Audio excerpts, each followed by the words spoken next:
এই দায়িত্বটা কি প্রথমে আপনাদের করা উচিত? আমরা আশা করি এটাই আমরা বলতে চাচ্ছি। আমরা এখানে আপনি যাকে তত্ত্বাবধায়ক ছিলেন, আপনি কি এগুলো জানেন না? রোগী কেন ভোগান্তিতে পড়বে? 3টা জায়গায় গেছে তো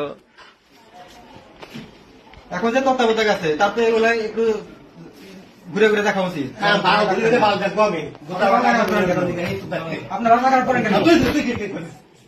রান্নাঘাট করেন কেন?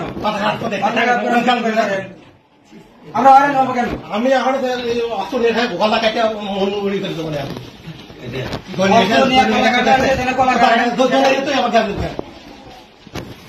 এখানে তো শুধু আমার সোজা খেয়ে কালকে আবার কালকে বলা হয়েছে, আজকে আপনার বলা হয়েছে